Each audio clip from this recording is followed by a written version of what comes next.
So we have an update to this story. The young boy who was maltreated by a woman and her husband in Anambra State. The young boy's name is said to be Chizitaram, and he's said to be 6 years old, from Enugu State, the same place as the husband of the woman. And from what we are hearing, and in an interview that was held by the boy's biological parents, the man, that is the husband to this woman by the name of AGK, approached the man and his family requesting their daughter to follow them to Anambra State to help assist the wife as a maid. And he, AGK, vowed and promised that they were going to take care of their daughter, they were going to send her to school, that she's just going to assist the woman because she has just given birth, and that they did not want to go get house help from an agent, that they wanted somebody from his own village that they could help and, give back to the community, give back to the society. They were giving a whole speech. Mind you, the AGK man is not related to Chizitaram's parents. He's just somebody in the community that they know of each other, just like a kinsman of some sort. And I think AGK probably targeted the man because the man had multiple children. Now, AGK was asking for their daughter, but the man did not want that the father of Chizitaram did not want to give them the daughter, because since there was opportunity for school and opportunity for a better life, they thought their son Chizitaram is best to get that privileges. To the best of their knowledge, their son Chizitaram was going to school, getting an education, and being treated well.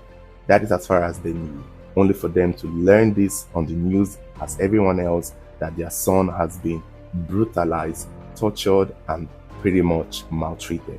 In another video, we saw the woman begging and apologizing to Nigerians as well as the people of Anambra State. This was the same woman we saw in the initial video, having so much confidence and so much guts. There was no remorse in the video where people were coming after her. She was even telling people they should not dare touch her. But in this new video, you can see her kneeling and pleading, holding her baby to her side. And I think that is part of this scheme here. The fact that she's holding a little baby is something that she wants to use as a leverage to not deal with the repercussion of what she had done to this boy.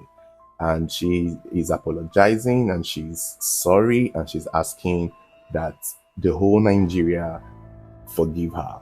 However, people are saying that that is her problem, that she has committed a crime, that no matter what she wants to apologize for does not take the fact that she had done something to this little boy. The level of torture, the wickedness that this boy has suffered in her hands needs to be met with the law. And whether or not she has a baby, she should face the law. She and her husband. In another video uploaded by Mrs. Esther Chinyere, we see Chizitaram in the hospital bed, still eating, almost as though this young boy has been starved for a long time, because every video we see of him now, he is eating on something, he is drinking something, he is munching on something, but he's in the hospital bed, covered up, and he's receiving treatment. And there was woman who made this video, if you can remember him, is we've talked about her son. Her son is the king of fish, the young man who was murdered, who sold one of the biggest fish seller in Anambra State. Remember, the mother is a politician and she's a commissioner, so she seemed to have also picked interest in this little boy. She has updated us on the boy, and it just go to see her again on the news since the last time we talked about her and her son getting murdered, kidnapped and murdered eventually. She's still active, she's still doing her thing as a politician, she's still out there empowering women. And basically, on her last video, as at the time of making this post, is her going to the hospital to see the little boy Chizitaram, seeing how he's being taken care of, receiving treatment. What is not clear right now is what is going to be the fate of this young boy moving forward. He's only 6 years old. Now that these things has happened, God be so kind, he heals from his injury and his trauma. Does he go back home to the village?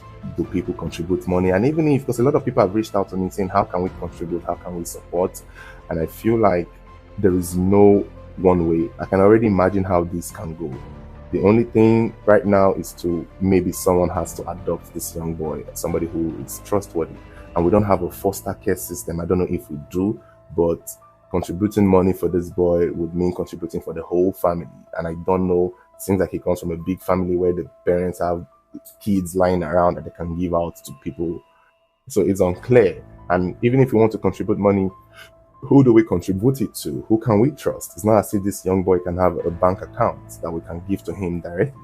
And that's the tricky part of a situation like this. Whatever organization, whatever support this young boy is going to get from the public needs to be transparent, needs to be open, and organization needs to take charge, and this boy needs to get back to his own life. While the man and the wife deal with their court case, because I don't think they need this boy to testify. The video is out there.